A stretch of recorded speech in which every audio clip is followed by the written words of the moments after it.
নাহমাদুহু ওয়া নুসাল্লি আলা রাসূলিল কারীম আম্মা বা'দ। সমস্ত প্রশংসা সমস্ত গুণগান সেই মহান আল্লাহ পাক রব্বুল আলামিনের দরবারে, যিনি আমাদেরকে সুস্থ সবল রেখে এই পাক আঞ্জুমানে বসার তৌফিক দান করেছেন। এমনকি গ্রাম থেকে বাছাই করে ছাঁটাই করে আমাদেরকে এই তানার হাবিবের মাদ্রাসায় এনে বসিয়েছেন এবং আজকে তার আখিরি আঞ্জুমান আমাদেরকে শোনার তৌফিক দান করেছেন। সেই মহান আল্লাহ পাক রব্বুল আলামিনের দরবারে সবাই লাখ কোটি শুকরিয়া আদায় করি, আলহামদুলিল্লাহ। তারপর জানাই সেই মহান মানব ছানে কেন সৃষ্টি করিলেন, দুনিয়ার কুল কায়নাত এমনকি আমি আপনি এমনকি বালিক কোন পর্যন্ত সৃষ্টি হতো না। সেই মহান মানব মক্কার বাতি মদিনার জ্যোতি মা আমিনাল্লাহ আব্দুল্লাহ গুলাম, ডাক্তারদের ডাক্তার, মাস্টারদের মাস্টার, বিজ্ঞানীদের বিজ্ঞান এবং গরিব এতিম অসহায়দের পিতা। এমনকি বলা হয়েছে তাঁর আচরণ আদর্শ ভালোবাসা দেখে ব্যবহার দেখে দিদিনেরা তাঁর হাত ছুঁয়ে কলেমা পড়ে মুসলমান হতো। সেই মহান মানবের প্রতি সকলে একবার দরুদের সালাম পেশ করে সকলে সাল্লাল্লাহু আলাইহি ওয়াসাল্লাম। আমি আপনাদের সামনে পাহাড় নিয়ে কিছু বর্ণনা করতে চাই। পাহাড় থেকে কেন ঝর্ণা বেরোয়? আজ পর্যন্ত বৈজ্ঞানিকরা পর্যন্ত বলতে পারেনি যে পাহাড় থেকে কেন ঝর্ণা বেরোয়। ওর ভেতরে কোনো মোটরও লাগানো, কোনো মেশিনও লাগানো যে পানি কেন বেরোয়।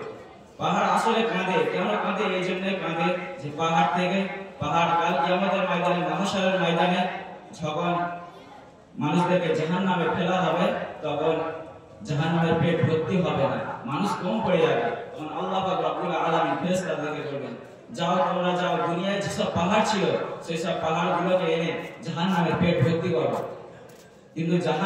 কিন্তু পাথর তো কোনো দোষ করেনি, পাথর তো কোনো তো গুনাহ করেনি। পাথর কেন জাহান্নামে যাবে? পাথর কেন এত কষ্ট পাবে? তাই পাথর সব সময় ভেবে ভেবে কাঁদে, বলে আল্লাহ পাক রব্বুল আলামিন, আমি তো কোনো দোষ করিনি, আমাকে কেন জাহান্নামে দেওয়া হবে? দোষ করেছে মানুষরা, জিনরা, তাদেরকে দাও, তাদেরকে দিয়ে পেট ভরাও, কিন্তু আমি কোনো তো দোষ করিনি, আমাকে কেন তোমরা জাহান্নামে দেবে? কিন্তু আল্লাহ পাক রব্বুল আলামিনের ইচ্ছাই এইটা যে পাথরকে দিয়ে জাহান্নামকে ভরানো হবে। কিন্তু পাথর কেঁদে কেঁদে ঝর্ণা ঝরায়, কিন্তু আমরা সেটা কে বলি ঝর্ণা।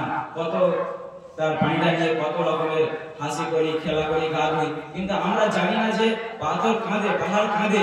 কিন্তু আমরা মানুষ, আমরা জেনেও গুনাহ করছি। আমরা সবকিছু জানি যে মরণের পরে দুটি জায়গা আছে, একটা জাহান্নাম, একটা জান্নাত। ভালো কাজ করলে জান্নাতে দেবে, খারাপ কাজ করলে জাহান্নামে দেবে। কিন্তু আমরা জেনেও তাও ভুল কাজ করছি। আল্লাহর প্রধান হুকুম নামাজ ছেড়ে দিলে যে কষ্ট আমাদেরকে দেওয়া হবে সেই কষ্ট সকলেই জানি। কিন্তু জাহান্নামের ভিতরে আরেকটা জাহান্নাম করা হয়েছে, জাহান্নামটার নাম হচ্ছে হুকুল হুজুর। সেটা হচ্ছে বেনামাজিদের জন্য জাহান্নাম করা হয়েছে। সেই জাহান্নামের ভিতরে এমন একটি প্রাণী আছে, ঘোড়ার মতো, গাধার মতো মুখ, কিন্তু গাধা নয়, ঘোড়া নয়, বিচ্ছুর মতো সে, বিছের মতো পা, কিন্তু বিছের পা নয়। একবার দংশন করিলে 70 দিন যন্ত্রণা করবে। এমন যন্ত্রণা হবে যে কলিজা, যদি কোনো মানুষ, জ্যান্ত মানুষকে যদি কলিজায় তাকে আঘাত করা হয় যেমন যন্ত্রণা হবে, 70 দিন ওরকম যন্ত্রণা করবে। কিন্তু আমরা সবকিছু জানি, যেভাবে নামাজ ছেড়ে দিই। আর ওই দংশন করার পর লজ্জাস্থান থেকে পুঁজ রক্ত বেরোবে, অপর জাহান্নামী দেখে তার জন্য বদদোয়া করবে যে আল্লাহ রব্বুল আলামিন এই দুনিয়ায় কেমন গুনাহ করেছিল যে একে এমন শাস্তি দেওয়া হচ্ছে। আল্লাহ রব্বুল আলামিন ওনাকে আরো বেশি করে শাস্তি দাও, যাতে আর দুবার করে। কিন্তু দুনিয়াতে আর দুবার তো আসার সুযোগই নেই। কিন্তু কবরে গেলে যে আমরা সকলে বলি যে 3টি সওয়াল হবে, সহজে করে দেবো, কিন্তু না, অত সহজ না।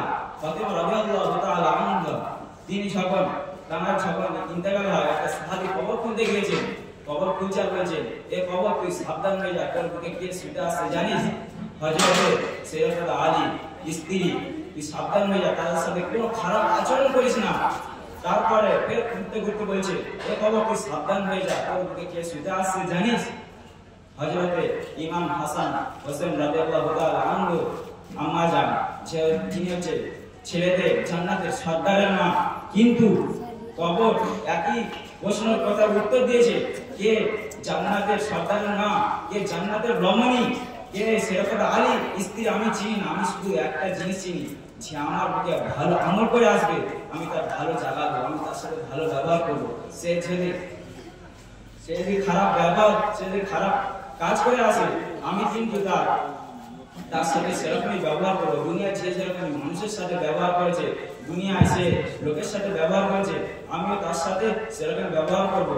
দুনিয়ার মাটি বলেছে যদি খারাপ কাজ করে আসো তাহলে এদিকের মাটি এ প্রান্তের থেকে ও প্রান্তে চলে আসবে।